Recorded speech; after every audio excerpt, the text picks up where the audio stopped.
4, 3, 2, 1.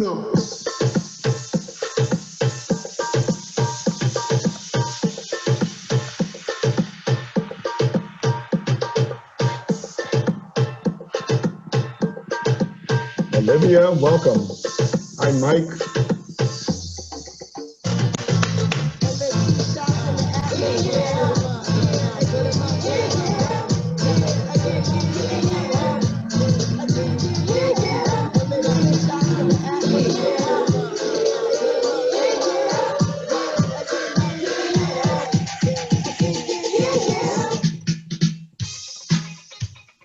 Hello, Purvi, Ray, Regina, Robert. Welcome, everyone. Nina. It's good to see everyone drop in. Welcome, welcome, welcome.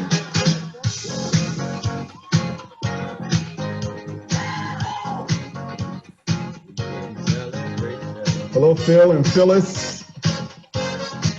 Welcome.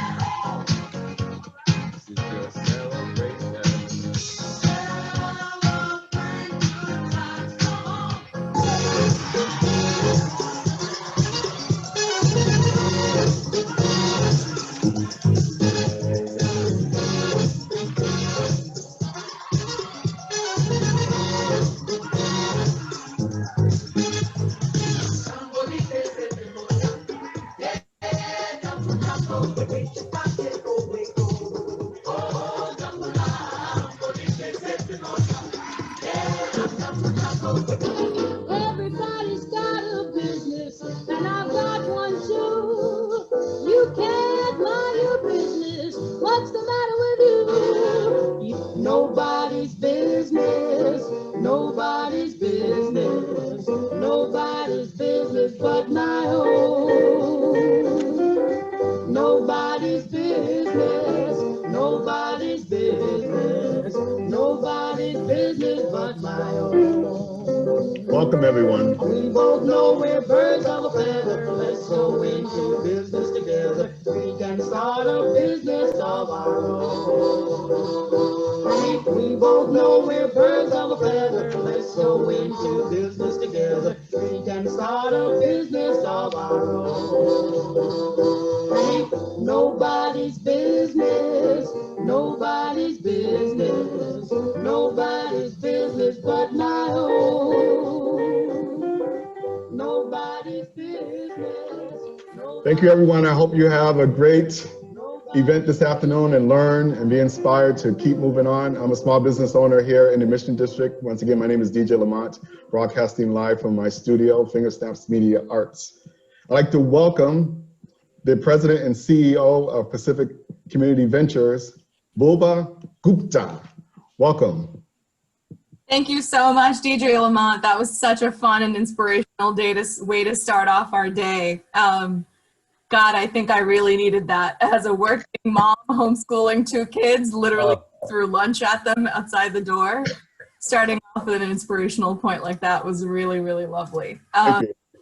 So I know DJ Lamont pointed this out, but he's the owner of Fingersnaps Media Arts in San Francisco, providing DJ and media art lessons to children and adults in his studio and in his after-school programs. DJ Lamont came to us, I think, in 2016 and has worked with 3 advisors in the last 4 years or so to help increase his visibility through a marketing strategy and create a more consistent work schedule for his team. So thank you so much for everything you do and for being a shining light in our portfolio in our day and helping us launch this exciting event. Thank you so much, everyone. Yeah. And welcome in, everyone. I know there's still folks pouring in. We're about 100 in. That means we still have about 100 more to go from all the 200 or so folks who signed up to participate in this launch with us today.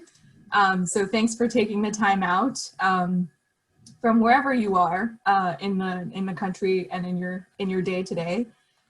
Please continue to introduce yourself in the chat box. And when we get to the panel, feel free to also use that chat box for questions that you might have to the panel as we go along. For those of you newer to PCV, let me just start off with a brief intro about us. PCV is a 22-year-old mission-driven organization that provides access to affordable capital to California-based diverse-owned businesses. We have an impact investing, research, and consulting team that works with clients nationwide. And of course, the biggest reason we're all here today, our innovative businessadvising.org platform that really democratizes access to business advising for underinvested small business owners and entrepreneurs across the country, really looking at how we advance inclusive entrepreneurship, even more so in this time. Over the last 4 years or so, we've piloted and grown the business advising program to all 50 states and territories, as you can see on this map. And if you ever want to play with this on our website, you can filter it by sector, by type of business. And we've started to see more and more positive outcomes with businesses and jobs growth, with the small business owners using the service, as you'll hear about from some of our partner organizations today. We're really grateful to bring this community together at the 6-month mark of this COVID-fueled economic crisis, when we know that even just in California, 45% of Black-owned and 33% of Latinx-owned small businesses have already gone under, and many are struggling to survive without really an end to this pandemic in sight. We've been asking ourselves, as Labor Day was approaching this summer, what it means for us to value labor this year as we mark Labor Day. When too many essential and wage workers don't have a strong enough financial floor under them, too many families going into further and further crisis, and too many small business owners struggling to keep their doors open, much less take care of their workers and staff. As most of us know, this crisis has really shown a brighter light on the inequities that already existed in our systems, including the historic discrimination in the financial industry for which CDFIs like ours were born to address. PCV's model in bringing together our capital, our advising, and our impact investing work has really all been the last few years to focus more and more on helping small business owners be the good job creators in their communities and the culture keepers in their communities that we know so many of them are, and to help them grow their business as well as the quality of the jobs that they offer. We know how important, especially now, it is to create healthy jobs and healthy communities. And we're really excited that at this point, in the last few months, many of our advisors and small business owners have been able to work together to navigate through the pandemic, find funding, pivot, get online more and more. And many of them have helped reopen safely for their workers and their customers. And that's really the work that we are excited about scaling up today, going into the launch of the Small Business Support Circle, because we really want to show small business owners that we are here. We are coming together intentionally as a community, absolutely invested in the success and resilience of their businesses, to support them through this unprecedented crisis as the engines of growth and jobs we know they are in our communities, and to help them through the crisis into a recovery and resilience period ahead. And we're really passionate about doing this in a way that advances racial justice and social equity more than ever.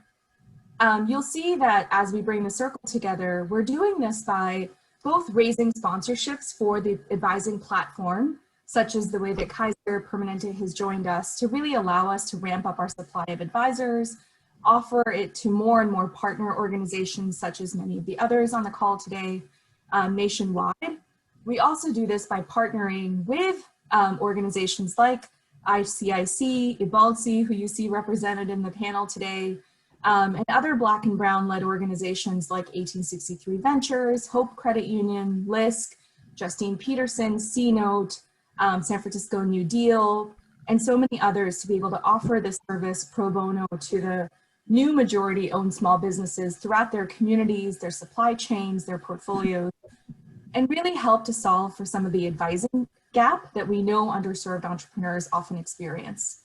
We also do this by engaging corporate partners and volunteers as advisors, such as with companies like Intuit, Google, eBay, and providing more and more webinars and trainings for advisors to help navigate the small business owners that they're matched with to relief and recovery stages ahead.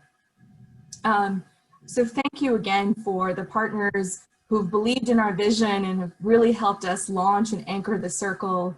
And you'll hear more from Rachel from Kaiser, who's on the call today, Jason from EBALDC. We have additional support from eBay, Union Bank, Wells Fargo, Comcast, Bank of America, and so many of the other organizations that I mentioned earlier who are really helping us bring this platform to their communities across the country, whether they be women, immigrant, refugee, small business owners, and in really showing the power of advising to help improve both the bottom line and the kinds of jobs that we're able to help our small businesses offer.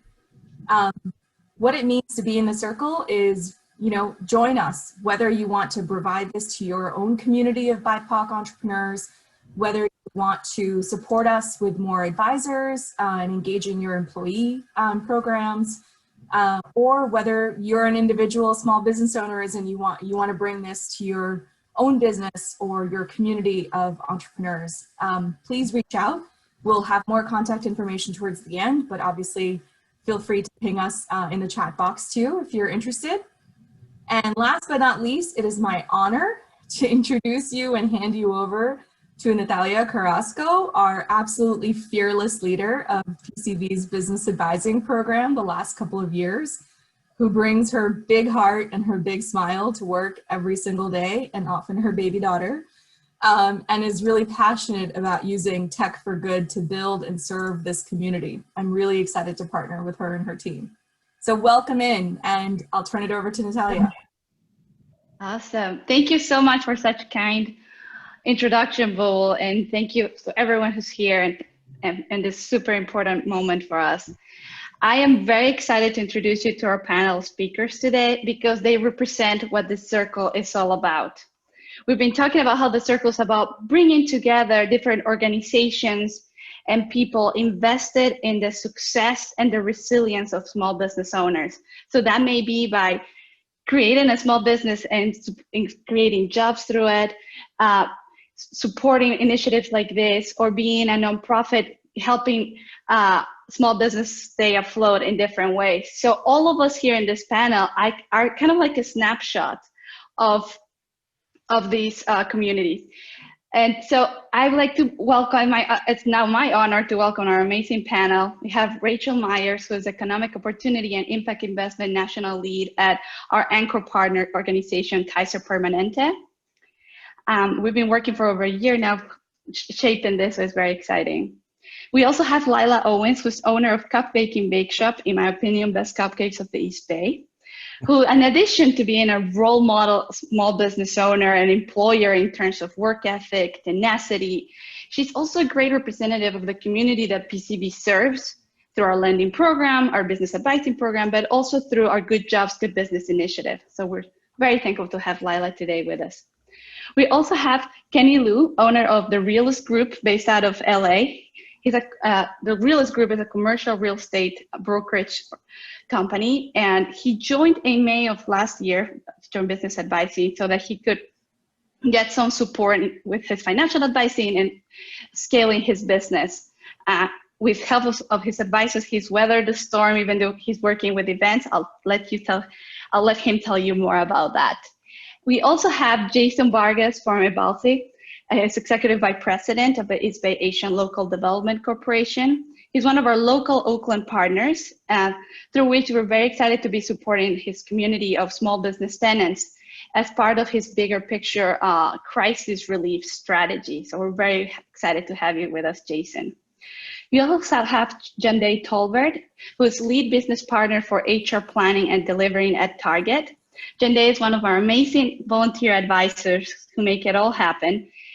She's been with us for a few years now. She's been paired with 3 different business owners. She's also a Good Jobs advisor, so she specifically works with small business owners, delivering a Good Jobs toolkit so that our small business owners can provide, not just provide jobs, but provide quality jobs. And we also have with us Diego Portillo Masal from ICIC. One of our longest and most successful partnerships through our work with ICIC. We have complemented their accelerator and leadership training program so that we can provide that across the 16 cities that their program is held at. So we're very, very excited to have Diego as well. Without further ado, I'm going to stop talking and give the floor to our amazing panelists. I wanted to start, as you know, this is all about serving our community. And so I would love for you guys to give us a sense of the communities that you work with, the communities that you employ, the communities that you show up every day for. Tell us who they are and which are the ways that you're working together with them. Maybe I will start with Jason because you're first in my screen. You're on mute. Sorry. Yeah, I'll get used to this at one point. But no, thanks for having me. I absolutely appreciate it. And this is it's a very important thing for the Oakland community. I actually even have folks like Pacific Community Ventures here. So we're very excited. As Natalia mentioned, I'm with the East Bay Asian Local Development Corporation here in Oakland, California. And we're an affordable housing developer and community serving retail developer. And we have probably about 100 tenants or so here in Oakland, at about 400,000 square feet of space. And what we were starting to realize as COVID was starting to hit, that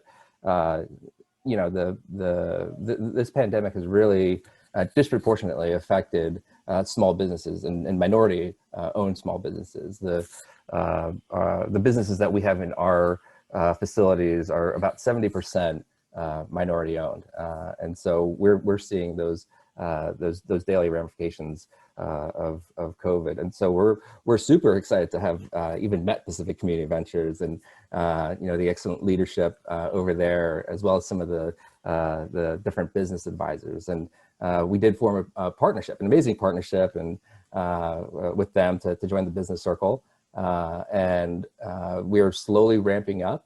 We've invited 18 different tenants to be a part of the Pacific Community Ventures business advising. 14 have already been matched.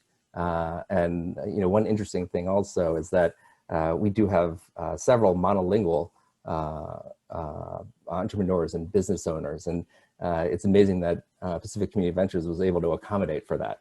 And so, especially in diverse places like Oakland, it's very important, especially with us at the East Bay Asian Local Development Corporation, that our partners do have that capacity. And so we're so thankful for that. And so, as far as Oakland goes, it's so important to us that we're hearing, oh, the economy is doing great and this, that, and the other. And a lot of the economy is just marked by the Dow or the S&P. So maybe 50 companies in the Dow and 500 companies in the S&P, but 80% of the GDP actually comes from small businesses. So it's so important that we take care of these small businesses, and we certainly wouldn't be able to do that without Pacific Community Ventures. And out of those 80% of the GDP across the country, about 11% are minority owned. Here in Oakland, it's a little bit higher, about 30% minority owned. And in Oakland, it's a lot of how culture is preserved and transferred and shared with other people. And so it's so important for us to be able to provide that support. And I really can't say enough about Pacific Community Ventures and being a partner, because we certainly would not be able to do it on our own.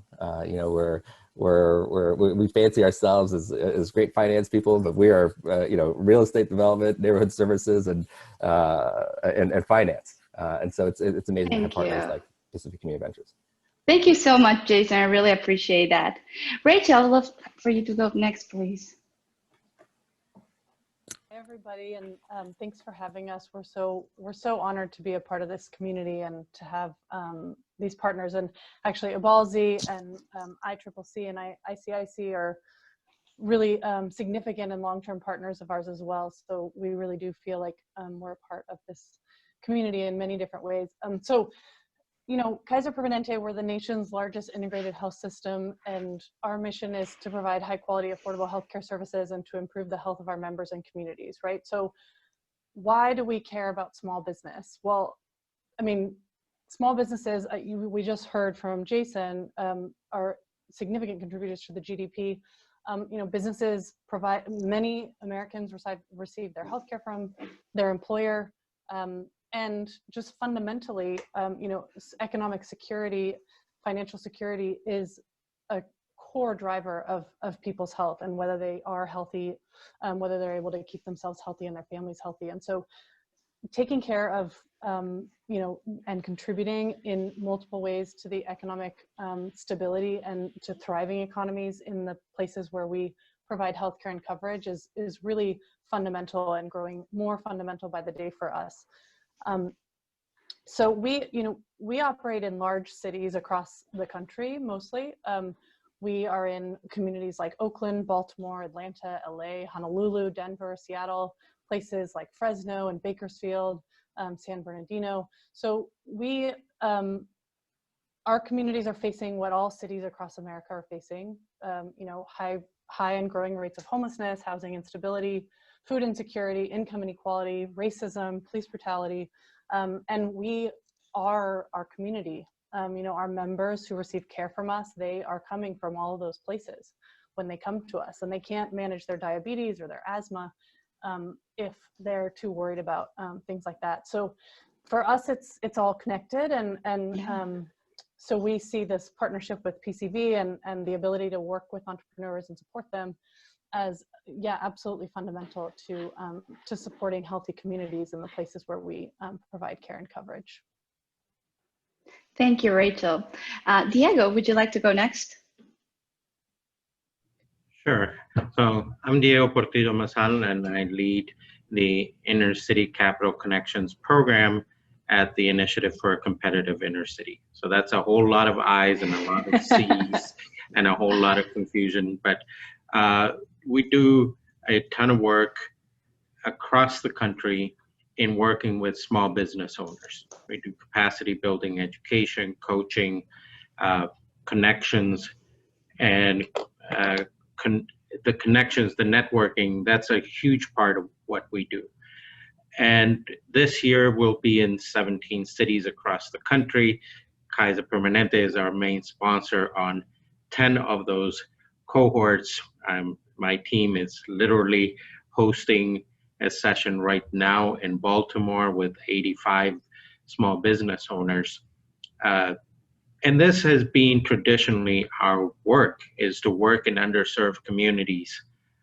This year, it's a little different, obviously, as for everybody, in the sense that it has been not only virtual, but more than ever, we've basically said, forget the revenue guideline that was sort of an indicator of development of those companies, and focus instead on those businesses that have been most affected by the pandemic. And as Jason pointed out, those tend to be the smaller businesses, businesses owned by owners of color, the businesses owned by people for whom English was not their primary language. The PPP program started off by saying, contact your friendly banker. And for many communities of color, you don't have a connection with your banker. Or they said, well, just go to your accountant and he'll get you all the paperwork that you need within the day to do your paperwork for the PPP. And many business owners said, I don't actually have an accountant. I have a tax preparer who I see in April. So in March, I wasn't ready to see them, or that they were nowhere to be found and couldn't turn around paperwork in a few hours as some of the larger businesses were able to do. So a lot more focus on serving those communities and doing this work. I want to acknowledge sort of the work that we've been doing. Natalia mentioned 2 years ago, our program has traditionally focused on that access to capital. It's in our name. It's the obstacle that most business owners have traditionally said was their biggest obstacle to growth. But as we talked to the business owners and said, we're coaching you around accessing capital, there was an element missing. And that meant that element was the general business advising. And in speaking with business owners, I was having dual conversations. I was having conversations with providers and TA advisors across the country who are saying, we built it, they won't come. Where are all these businesses? And business owners who said, hey, wait a minute, I never heard that this resource was available. May have heard of SCORE, may have had some mixed feelings about SCORE or not known enough about SCORE, but you didn't know about the whole range of other resources. In some places, it was lack of resources. In some places, it was way too many resources. I live in Boston, and when we did the survey a couple of years ago, there was something like 60 different resources that said that they help small business owners across the spectrum. And if you're a small business owner and you get a list of 60 resources, it becomes a project to be tackled the next time I have a free weekend. And I will challenge anybody in this call to find a business owner who's recently found a free weekend to devote to investigating the 40 business resources that say that they work with small business owners. So the role that we end up playing is that connector, is the conversation with a business owner that's going through our program to say, what exactly are you going through and who can we introduce you? I just heard what you said. You want to work with an organization that does this, this, and this. Then I can introduce you to Natalia, and Natalia will introduce you to the services that they have at PCV. We started with a small program, a pilot program with Natalia in 2018. It was supposed to be 20 companies. I think we had over 60 that year. To date, into 2018 and 2019 programs, PCV has provided one-on-one mentoring to 315 businesses, 25% of whom have more than one partnership through PCV, a number of whom are still on from 2018. True. And they've been doing great. The average partnership lasts 3 months, but as I said, a number of them are still on to this day. I see a few of them in the room today. And I also will say, Google showed the map, but PCV has worked with us to provide partnership in 13 states, all the way from Boston to Hawaii, from Chicago to Tampa. And I think that's where I'll stop, but I will acknowledge my colleague Nadia, who is on the call and who's been the one who's talked to most of the business owners and connected them to PCV. Yes, she's been a great champion of the program and helping us create all of these connections that you're talking about, which is what this circle is all about. With that, I would love to transition to Lila. Please, Lila, tell us about your business and the communities that you're employing, the communities that you're serving, and your work. Lila, you're on mute. You're on mute. There we go. All right. My name is Lila Owens. I am the founder of Cupcakin Bake Shop. We are located in Oakland, California, as well as Berkeley, California. We are PCV loan recipients as well as advisees and tenants of Jason Vargas's organization. So we got a lot of connections in the room. In terms of the community that we serve, so in Berkeley, prior to COVID, we served a lot of students, also the community. When COVID hit and Cal students were out, we saw a bit of an outpour from the community to support us and sustain us, which was amazing. I am born and raised in Oakland, and Berkeley was my first location, but I felt obligated to open up in Oakland. And so we got the rare opportunity a couple years ago at Swan's Market to open up in Oakland for a very reasonable rent. And so that community is more my sphere of influence. It's, you know, people that I know, people I went to school with, people from all walks of life, in terms of, you know, demographics. And, you know, we're serving as, I'd say when it comes to like celebratory events in your life, especially now during COVID, we're still doing weddings, People are getting married in their backyard. We're still doing anniversaries and birthdays. And so I think it's become a little bit more meaningful, the role that we're playing now, because, you know, we're having to adjust these celebratory life moments, and we're being a part of that still. And so we also, you know, serve a lot of businesses, but in terms of the community, it's the greater Bay Area. Excellent. Yes. Thank you so much for that. We are such big fans of your work. Thank you.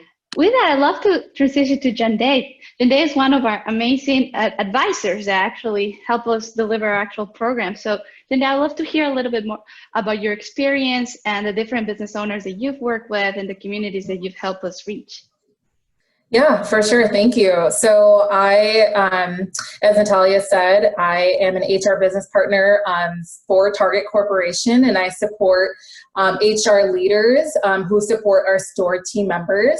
And so I know that many of you have probably heard of Target. And one of the values that Target has, thank you, one of the values that Target has is working community, giving back to the community. So it's no surprise that me serving my community is something that I enjoy. Part of that is also because serving others is what I personally value, and especially serving in a way in which I can utilize my skills and strengths to help others as well. And that's what I would consider like skills-based volunteering. Yes. And that's what sort of brought me to PCV and being able to provide the knowledge, skills, and abilities that I've acquired over my 14 years at Target, ranging from leadership to HR to all of the things that feels like business and so on. And so that's kind of what led me into, participating in this work. And yeah, so I've, been given an opportunity to connect with 3 business owners so far since I've been part of the program. The 2 most recently though, one was a owner, Black female owner of a architecture firm in California. And when we first started to connect, essentially her desire was to hire in the right people.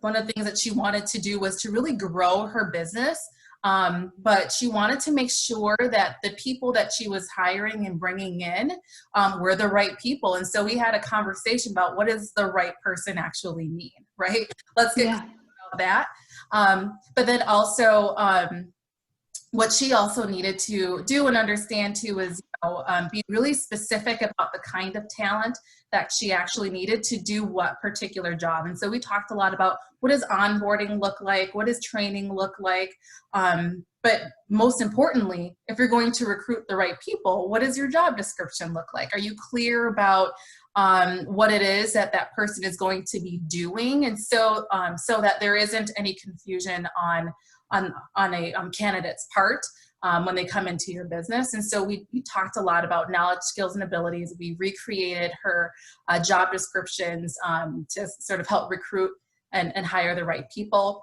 And then the second person that I worked with most recently, Chris, she owns a jewelry business online, and she wanted to find ways to grow and develop her team. And so first, what we needed to understand is, what role did all of her team members play in her business? What were they actually doing? So we had an opportunity to create a job analysis, and we talked through like, what is each person's role? And then I also pushed her to say and figure out like, what does your team actually want to do? Where do they grow and develop? Have you asked them? And so, a lot of what I also helped Linnell and Chris with was challenging and helping them understand what is their leadership style, how do they lead their teams, be really thoughtful about creating connections and relationships with their team members as well to kind of help them grow and continue to retain them, because of course that's a really big thing too when you're trying to your team. So absolutely great opportunities to be able to provide that service. Thank you so much, and I really appreciate your work with our community. Finally, I'd love to hear from Kenny. Kenny, let you introduce yourself and your business. Yeah, hi everyone. My name's Kenny. I run a commercial real estate advisory firm called the Realest Group down here in Los Angeles. And then in addition to that, we have a subsidiary company. It's actually a creative and event production agency called OO Studios underneath the Realest Group, where we do creative branding, but primarily event and festival production. So I'm in retail real estate and I'm in events, and both of those got slammed pretty hard during the pandemic. And so for me, I guess the communities that I serve here on the retail side, so I actually support so while I'm a small business owner myself running a commercial real estate brokerage firm and advisory firm, a lot of my clients are also small business owners. So, you know, they're restaurant owners, coffee shops, barber shops, clothing stores, you know, and really just small business owners, pretty much all of which are POC or minority owned businesses. And so, you know, even prior to the pandemic, ultimately when you're opening up a retail store, oftentimes your lease agreement with your landlord becomes the Bible and can really dictate whether you survive or not in your actual location, right? And so for me, the way I serve my community is to make sure that, you know, they don't necessarily always have the best opportunities when it comes to negotiating with a landlord or negotiating equitable lease terms. And so I try to service my clients in the way where I help represent them and put them, you know, really help them structure the businesses in the right way, all the way to making sure that the lease agreements are balanced and are really setting everybody up for win-win-win-win situations, which are always hard to do. And then so in specifically the pandemic, now we see a lot of retailers, restaurant owners getting slammed by the pandemic because they're not even allowed to open, but oftentimes the lease agreements weren't structured in a way where it gave them any recourse or any provisions or any leniency to find relief. And so that was what I was doing a lot of in the early months of the pandemic, was just, you know, speaking on behalf of my clients to the landlords to try to figure out, look, is there any way that you can help? And oftentimes this had to take place off of the lease. You know, if I wasn't able to be the one to help them represent them when they were negotiating a lease early on, or if they were, then they were already set up, you know, to have that conversation. But yeah, and then I guess on the event side, for us, you know, we had our entire 2020 pipeline completely canceled out. That was over 15 events, and we on the event side, we're actually pretty young. We I guess technically launched back in September last year, but really didn't kind of start operating until January 1st, 2020. And we did 2 events, and then, you know, both in February, and then the pandemic happened, and we had really good momentum. But, you know, actually I want to commend PCV, and I cannot recommend highly enough PCV for all of you small business owners out there like myself. Just because, like, you know, as a small business owner, as an entrepreneur, oftentimes you feel alone and you feel isolated and you feel like the world's too big or there's too many resources out there. And it's funny, Diego, you mentioned that list of 40 resources for small business owners on a free weekend.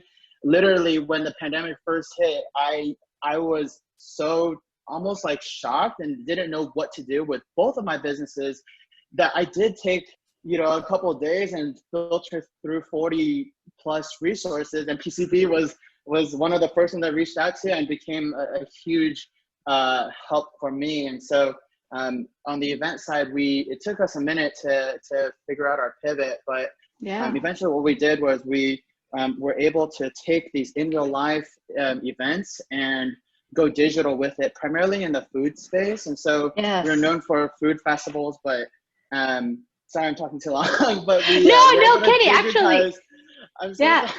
No, Kenny, actually, this is fantastic. I want to touch upon this too, because this is such an important topic, but I would love to press a pause because we have a little surprise, and I would love to come back and discuss specifically about COVID pivots and what it means. So super quickly, we got to introduce everyone. Thank you so much, Kenny, and thank you everyone for being here. As you can see, we're all invested in the success of small business owners, like I say all the time. As you can see from different angles, Kenny supporting people by helping them with their terms in their real estate. Kaiser, we're making sure there's economic opportunity being provided and triggered across communities. Jandere is sharing her area of expertise. Lila is making sure she's a conscious employer and providing more and more jobs. EBALDC is being a responsible, intentional tenant.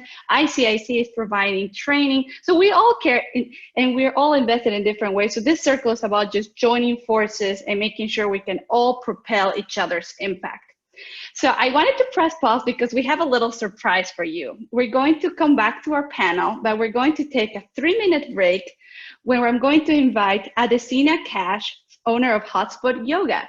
She, as you know, we're all sitting in front of our computers for so long and during this era of Zoom and virtual meetings that our postures are taking a hit. So we figured, why don't we take a little break, have one of our amazing small business owners join, and she's going to walk us through a posture check and stretch 2-minute session. So let me welcome Adesina, and we'll be right back with the panel. So don't go anywhere, and let's bring Adesina in so we can do a little stretch session. Okay, hi everybody, how's it going? So here's the deal. It has been quite a 6 months for every small business owner. Boy, do we know, even the yoga teachers. So what we're gonna do today is take a hot second and just get some deep breaths going and move our bodies a little bit so that you guys can stand and get all the good information that's gonna come on the rest of this panel. All right, so get up from your computers, stand up. All right, here we go. Nice and easy, everybody. Take a big inhale, reach your arms all the way up, nice and wide.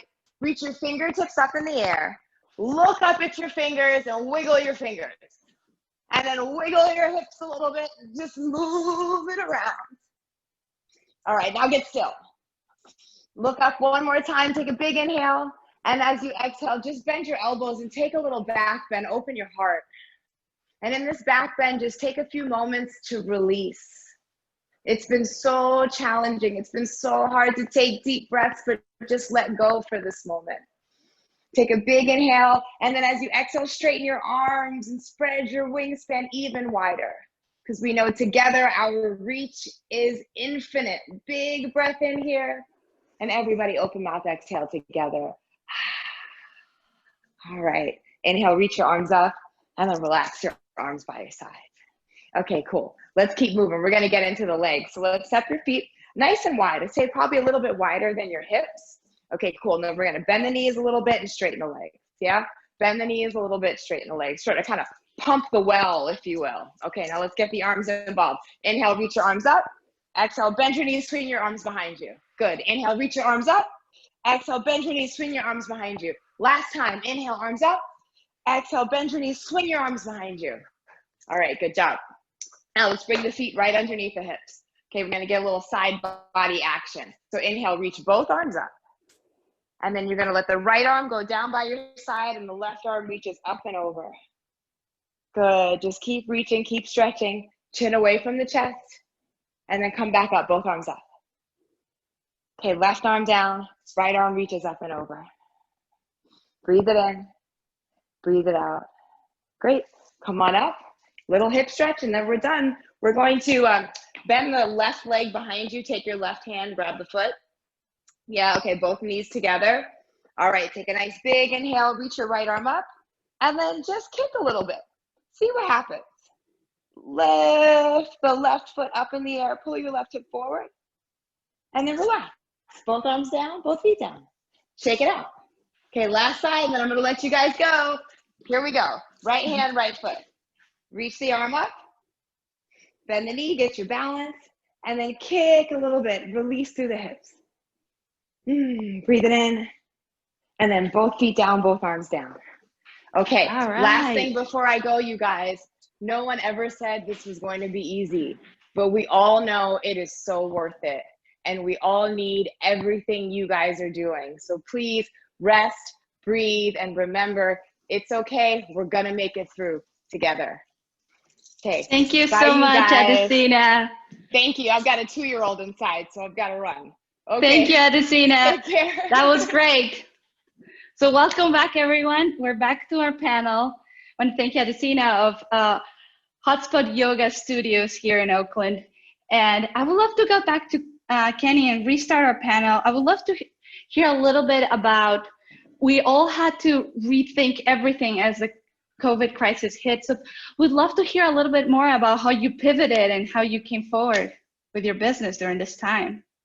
Yeah, sure. So our agency does actually a lot of food festivals, and you know, food is one of those categories that everyone said you can't digitize, right? And so, but for us, I think we have good relationships with different delivery app partners, and so for us, we had a burger festival that was supposed to be in LA, and we took that and we decided to partner with the delivery app, and by doing so, this was towards the end of May, we were actually able to bring on 58 restaurants across the country and then partner them with a bunch of celebrities actually who, you know, because of COVID, everybody was quarantined. They were just stuck at home. They weren't filming, they weren't shooting, they weren't doing anything.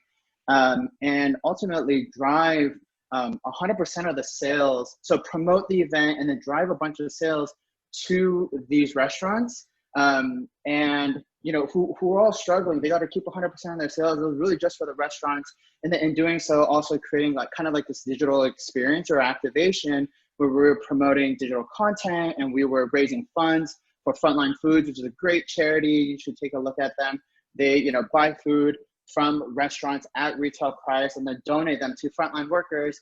And then, so we, basically, it was kind of crazy. What was supposed to be an LA event of maybe 8 to 10 vendors ended up being a 58 vendor event. And then at the end of July, we did the same. We ran it back and we did a chicken wing showdown and we scaled up even further. And we had over 130 restaurants. And then we brought down the celebrities to 10 celebrities.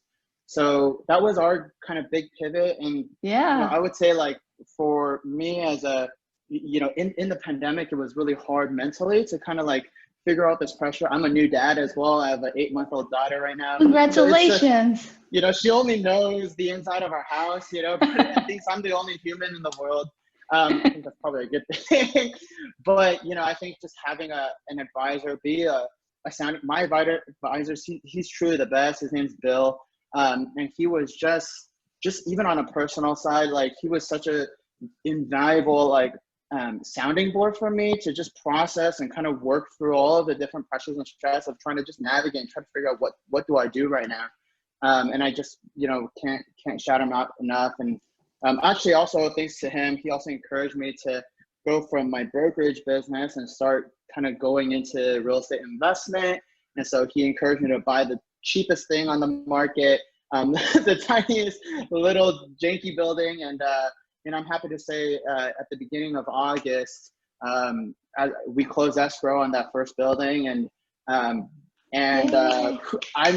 terrified and scared, and I don't know, but at least I'm an investor now, you know, like yes. And this is in the hardest time I think our world has ever seen. Yeah. So yeah.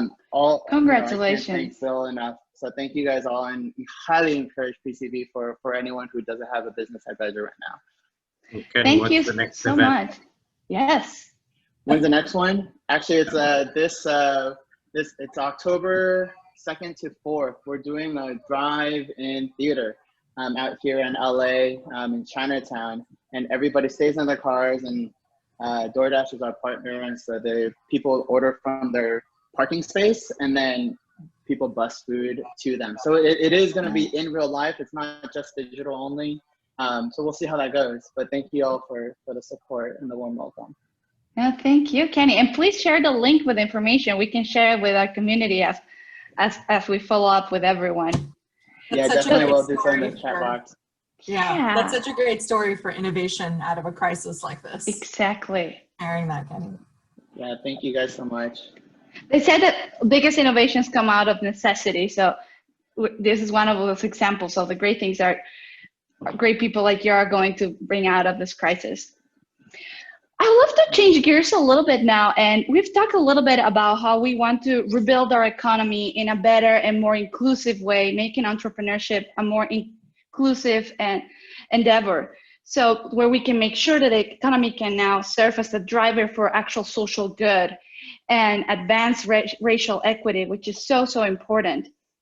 So I would like to ask our panelists, maybe we'd love to hear from Rachel and Diego and Jason about how can we as organizations that support small businesses do in order to promote this? What should this even look like? What are some factors that we could take into account in our work and in our work together as part of the circle to achieve this?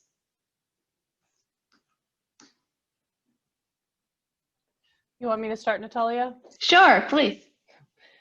Well, I mean, I don't know that a large healthcare system can necessarily tell a small business owner how to do this better than another small business, but I can just speak for our part. I think we've been committed to diversity and inclusion and equity for decades, and yet we recognize increasingly observing events and just, I think, doing a lot of internal reflection that we can still do better. So our partnership with PCV and ICIC was part of a commitment that we made earlier this summer to really do our part to address all of the consequences of inequity and systemic racism and to tackle those challenges themselves. And so we, I think we're looking within our own organization. We've won like every diversity award that there is. We've had two subsequent Black CEOs, but at the same time, we did some deep examination, and we heard from our employees that there's more that we can do and that we can do better. So we've made a number of commitments related to that. From our investments, we have investment holdings. And we're really committed to making sure that those investments and who we invest with is aligned with our values. We also have an impact investing fund as part of our balance sheet now that allows us to put those principles into practice even more deeply. We also have a lot that we're doing to support our business partners. We have hundreds of vendors, suppliers that support our ability to provide care and coverage to our communities. And we were members of the $1 Billion Roundtable, so we have commitment to spend a minimum of $1 billion a year with diverse owned businesses. We actually have spent $2 billion a year for the last several years, and we also have done a lot of work over the last 6 months since COVID to check in with especially our smaller, diverse owned business partners to see how they're doing. Similarly, we have 80,000 customers who provide Kaiser Permanente care and coverage to their employees that are small businesses, and we've done a lot to reach out to them and see how they're doing and try to provide them resources, try to make it easier for them to navigate those 40 things and find support.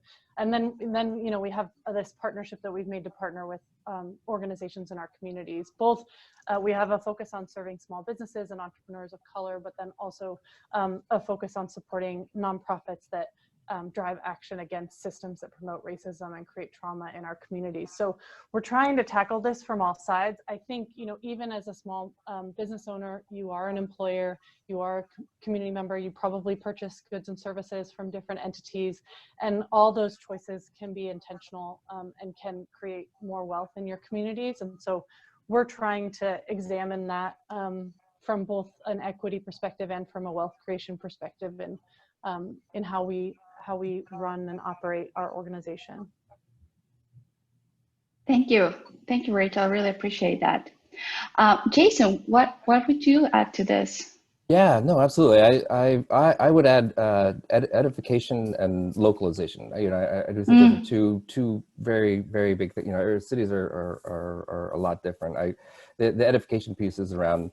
It's interesting that the pandemic now has just exacerbated and really highlighted issues that have already existed. Those issues being small minority businesses, Black, Indigenous, people of color businesses have just traditionally had a lack of access to generational wealth, credit, business planning, this, that, the other, and I don't know if many people know this. I mean, the people that live it understand it, but there's once you actually start to see this and understand the ramification I was talking about earlier, and being able to tell the story of how great Oakland is and how diverse it is, that truly will go away if small businesses go away. There are so many small minority business. This is what they do, and it's how they make their living, how they survive, and all of those things. And there is the story to be told about that. And so we're doing that now at EBALDC. And I'm a real estate developer, a finance guy, real estate development, and I am fully into this, our COVID commercial response tenant program. And it has been wonderful meeting these, all of our different tenants and, growing those relationships. But there are sad stories that come out of it. We're working with a floral shop that's been with us for about 35 years. And, we approached them about the program that we have, and which involved Pacific Community Ventures. And he's got a family, 2 kids, and he's like, for the first time in my life, I went on food stamps, and just horrible, disastrous type stuff. And that wasn't the only story that we heard. And so, what's really changed for us is being able to kind of tell those stories, like make them real. It's easy to just think about it in platitudes, but when you actually have the stories and the people that it affects, and you're able to communicate that story, I think it goes a long way. And the local thing is important. I know the problem is actually worldwide, but certainly throughout this country. But the resources and the acumen and the people that can help small businesses exist in these communities, and they're more specifically, they actually already exist in the Black, Indigenous, people of color communities. It's just, how do you share that? And so I love your guys' platform. It gives you the ability to kind of share that, and relatively at no cost. That's That is the beauty of joining forces. We all can contribute different pieces and build this together. Right. So I love to switch gears a little bit, but before that, I wanted to remind everyone that please send us your questions. Use the chat box to send us any questions that you may have about the circle, about any of our initiatives, to any of our panelists or all of them. Please use the chat box to join the conversation. And in the meantime, while we get your questions, I'd love to talk a little bit about how we're executing this vision. We want to make— Natalia, can I add 2 thoughts? Yes, please. Because Please. I heard a lot of things, and one of the things that I think is super important is, as we build these things, is to make sure that these support systems talk and speak the language of those business owners. And I don't just mean like Spanish, but to actually speak the language of that community. As Jason said, localize it, but also understand that different communities have had different relationships with money, with credit, with banking systems, and that you bring all of this to your interactions. So somebody just saying, hey, go take a loan. The PPP program is an easy, low interest loan. Well, to many communities, the word loan was not one that you were drawn to begin with. And I think I mentioned this in conversation with Natalia. At least in Boston, the translation of some of those documents into Spanish was horrible in the first few weeks. And the language was so punitive, and it sounded so terrible. And the forgiveness aspect was almost religious. And I say this sort of in the way of saying, it basically sounded like you were going to get forgiven only by God. And so there's a whole host of things that go into making sure that all our support systems meet the entrepreneurs where their need is, and understand their language, understand their histories, understand their relationship to some of these support systems, and their reactions to some of the language that we use on a daily basis. We throw jargon around, we throw, oh, sure, we're all part of the same ecosystem. Well, great. I don't know what the heck you're talking about. should I know this? What's my access point? If I talk to Jason, should I know that Jason's going to connect me to somebody who can help me navigate my immediate need? So there's a whole lot of things that I think as we talk about these circles and these interactions, that it's about being able to help people without making it sound like charity, without making it sound like we're trying to save them or anything like that. Or impose anything. This is what we do. And here we are to extend a hand because we've all needed it at some point, because we're all part of this and wanting to see the business that was across the street for 35 years continue to be there for another 5 and 10 and whatever else.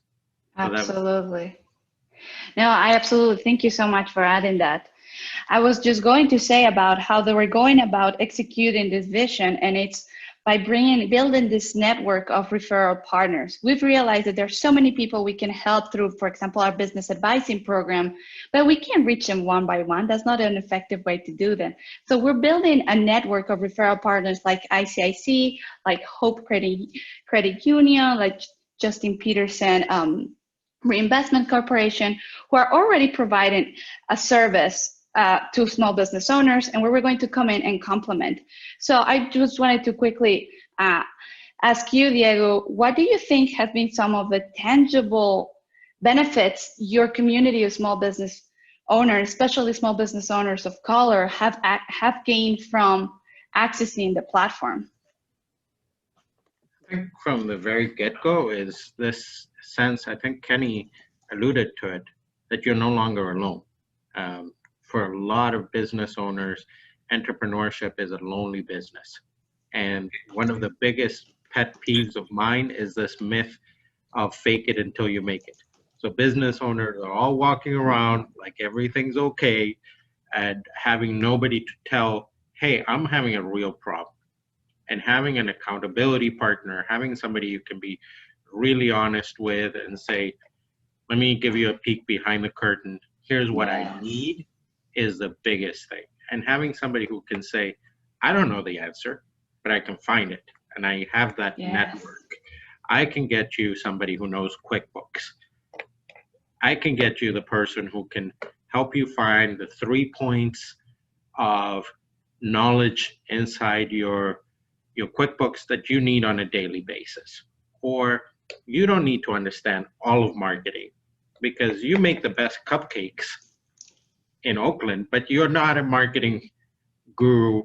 Let me find you somebody who can help you with that. Or a whole bunch of things. So I think I have seen business owners who basically said exactly that they've come up from I didn't know what I didn't know, to having a conversation, to starting to explore, to going to that second partnership, to then finding a third partnership, to now suddenly saying, I can get the credit that I never thought I was going to apply for because I was scared to death of the numbers. I have met so many business owners who said, I was just scared of finance. Don't talk to me about my numbers, and coming and getting that clarity and saying it's not so overwhelming. I can talk about it with somebody. Absolutely. Thank you so much, Diego. I really appreciate that. And with that, I want to thank all of our fantastic panelists and all of our amazing partners that are part of the support circle. Thank you for being here, and thank you in advance for all of the amazing work we're going to do together and for all the impact that we're going to have on small business owners and their communities across the country. With that, we have another little surprise for you that we want to share. Lila is going to give us a very, very special tour of her latest location. So we're going to kick it off with a video. Thank you so much, everyone. We're switching now to Lila.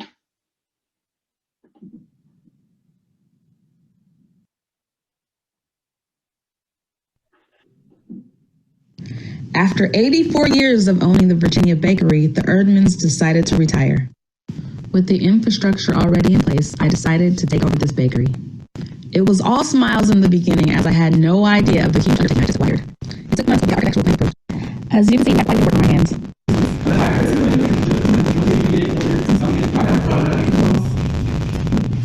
1 second. Morgan, can we pause? Hello. Sorry, we're going to pause there. Sorry, we're having some technical difficulties with the audio. Maybe, Morgan, do you think we can open it directly from the file? 1 second, everyone. Sorry about that. We're figuring that out. 1 second. 1 second, please. Luckily, we have Lila on the panel right there. Yes, yes. What we're looking at, even if we put it on mute.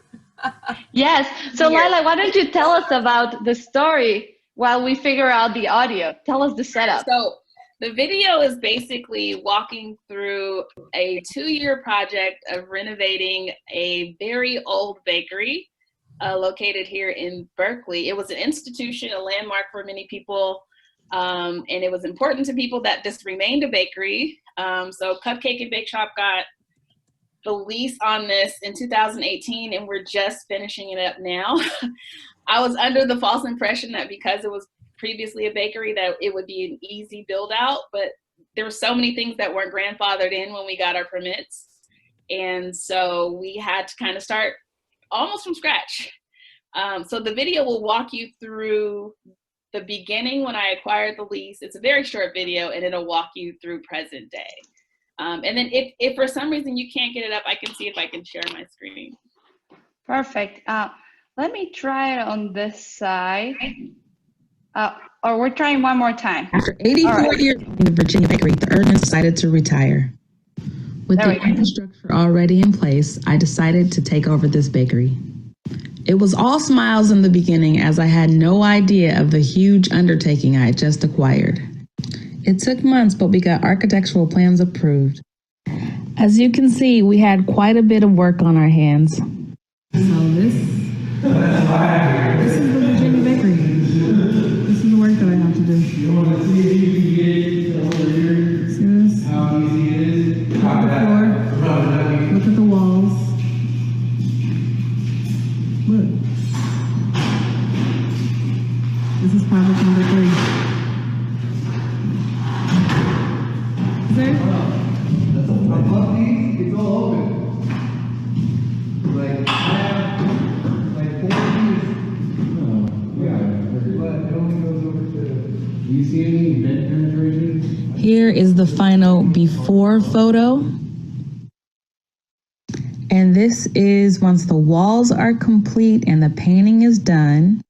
And this is once the floors were complete.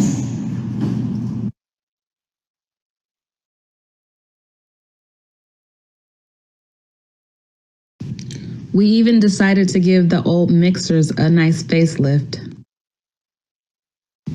So cute, right? Here's what the front of the store used to look like. And here's the start of us giving it a fresher look. We went with modern and colorful for a bright and airy bakery. We even made the employee bathrooms look super cute. Next up, new awnings. We are now hiring and looking forward to opening soon. Yay! What we made there at the end was a wonderful shot of the we're hiring sign. And at the end of the day, that's what our whole support circle is about. So thank you so much, Lila, and thank you so much to all of our partners and community members. With that, I'm going to pass it over to Bovel to talk about how can you get involved. Yeah, thanks, Natalia, and thanks, Lila. That was so fun. I can't wait to bring my daughters to try out your newest location right down the street from my old office. So we are excited to have all of you here on the call today and to kick off this goal. Again, this is just the beginning of this journey. As we know, we've got a long way to go to continue to provide this support for our small business owners. So if you are interested in joining us as a support circle, please reach out. Natalia's email is on this. We're all in the chat box if anyone wants to connect. We are always looking for more advisors. If anyone wants to connect us with their employee engagement programs in their companies, we're always looking to partner and bring this resource to more of the organizations, such as those that are on the call and in the circle at launching today. So if you want to bring this resource to your communities, your supply chain, please do connect with us and let us know how we can be helpful. We'll be updating at the beginning of every month and sharing the new folks who have joined the circle, as well as new sessions that we are hosting. Please continue to check out our webinar calendar. Whether you are a small business owner or an advisor or interested in becoming an advisor, we have at least 2 or 3 events going every month at this point, from our crisis response work, our Ask Me Anything expert office hours, financial management, marketing. The BA team has really built out a lot of supports for the community to be able to access. And last but not least, I would love to introduce you all to Annalise Dugas, I'm so sorry, who is going to help us end the event with a musical prelude. Annalise is the studio director and founder of Anthem Arts, a fresh mobile and virtual music academy with a passion for inspired teaching and innovative education. She started as the only employee teaching piano and voice and has grown, creating half a dozen jobs for artists and teachers and offering more offerings for her customers, from violin, guitar, and other music production lessons. She came to PCV in 2018 and has since worked with 2 different advisors on improving her operations and growing her business. So I think she is going to help us transition out of our event and leave you all with a lovely high note to end your day. And before anyone else ends after her musical ending for us, I wanted to just give one more shout out to our incredible business advising team, led by Natalia, but we also have Morgan, Daniel, Danielle on the call today. And thank you all so much for all the hard work and hustle it's taken the last few months to pull this together to support our community. So with that, Annalise, I'd love to turn it over to you. Hi everyone, it's so nice to see you. And you're probably wondering what this piano was about throughout the event, and now you know. A big surprise. And so I was really excited to be asked to perform today, and I'm really passionate about music, really passionate about business, and as a Black queer business owner myself, it's amazing just to see how PCV is shedding a light into a really difficult time. And my own business advisor has been so useful in this crazy transitional time, pivoting my business to online. And it's just amazing how the people who can mentor us and help pave the way for our future success are really just such an instrumental, haha, no pun intended, part of succeeding. And community is such a big part of that. So the first song I wanted to sing today really speaks about that. This is a piece by an artist named Orion Sun, and it's called Coffee for Dinner. So I think it really kind of explains sort of a story about what it's like to feel like, you know, everything's crashing down. How am I going to get through this difficult time? But really finding support with community and with those that believed in us, even when we didn't believe in ourselves. And I just want to also welcome Victor, who's one of the instructors on our team, extremely talented pianist, and super glad that he's here today. So.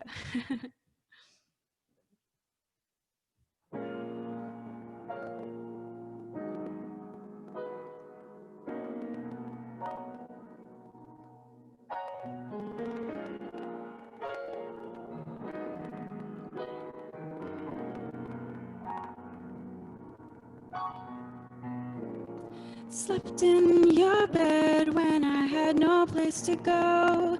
This is a dream I don't plan on letting go. I can't breathe, suffocating so close.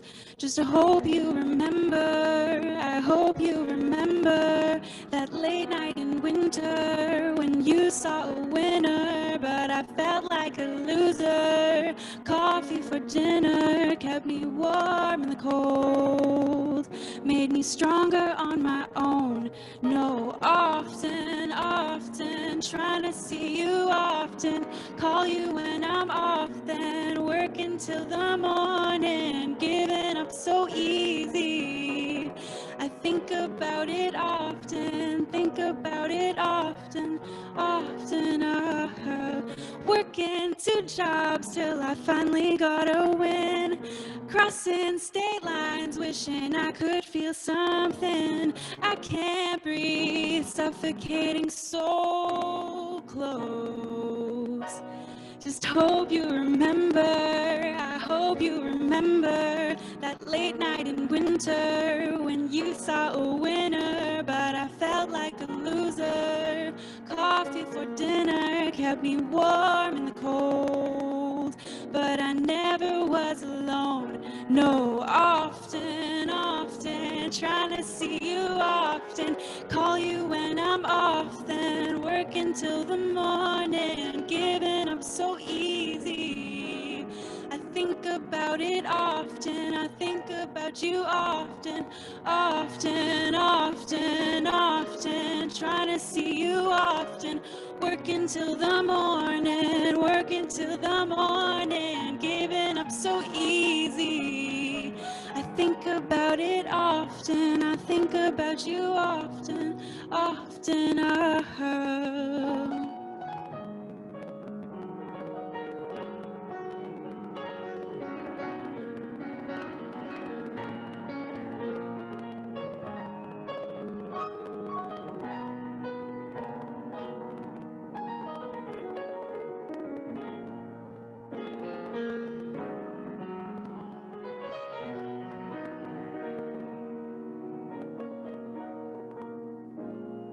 Slept in your bed when I had no place to go. This is a dream I don't plan on letting go. I can't breathe, suffocating so close.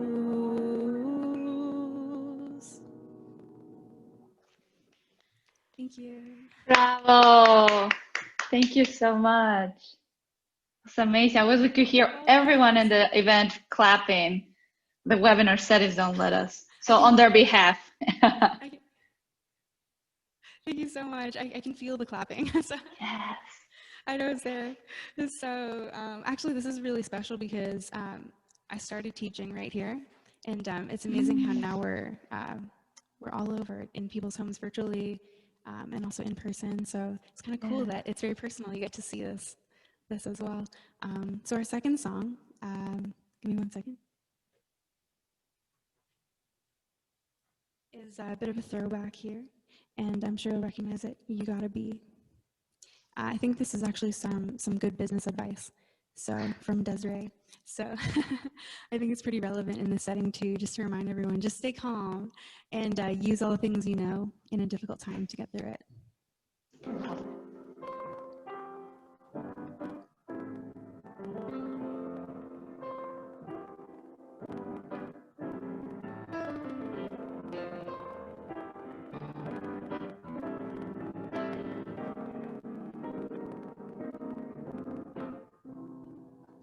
Listen as your day unfolds, challenge what the future holds, try and keep your head up to the sky.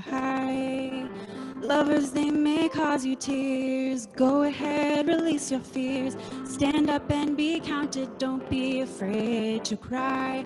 You gotta be bad, you gotta be bold, you gotta be wiser, you gotta be hard, you gotta be tough, you gotta be stronger, you gotta be cool, you gotta be calm, you gotta stay together. All I know, love will save the day. Herald what your mother said, read the books your father read, turn and solve these puzzles in your own sweet time. Some may have more cash than you, others take a different view. My, oh my, hey, hey, hey. You gotta be bad, you gotta be bold, you gotta be wiser. You gotta be hard, you gotta be tough, you gotta be stronger. You gotta be cool, you gotta be calm, you gotta stay together. All I know, love will save the day. Time asks no questions, it goes on without you, leaving you behind if you can't stand the pace.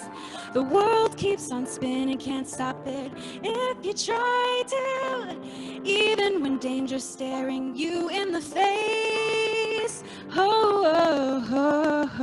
Listen as your day unfolds, challenge what the future holds, try and keep your head up to the sky. Lovers, they may cause you tears, go ahead, release your fears. My, oh my, hey, hey, hey. You gotta be bad, you gotta be bold, you gotta be wiser. You gotta be hard, you gotta be tough, you gotta be stronger. You gotta be cool, you gotta be calm, you gotta stay together.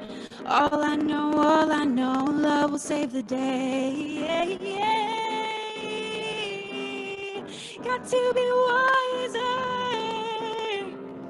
Yeah, you can be so much stronger. Let me see you keep it together.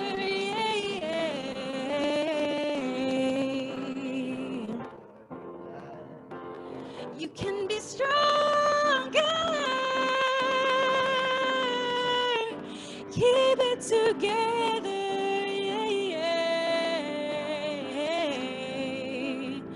All I know, love will save the day.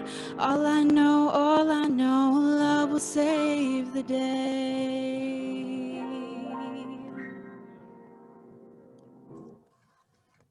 Thank you so much. Bravo. Thank you so much, Annalise. That was fantastic and great business advice as well. Indeed. Like you said. What a great song choice for this time. Thank you so much both for joining in with that. And just before we close out the event, thank you everybody for dialing in from wherever you are across the country. Thank you to our panelists for joining us for this whole time and really helping us kick off an event we've been planning for quite a while and really showing the incredible diversity and intentionality behind bringing this community together. I'm so blessed and privileged to be part of this. Thank you for joining us today. And thank you again to the PCV BA team for helping pull this together. Please connect with us if you want to partner, if you want to bring this service to your community. And I hope you all have a blessed day.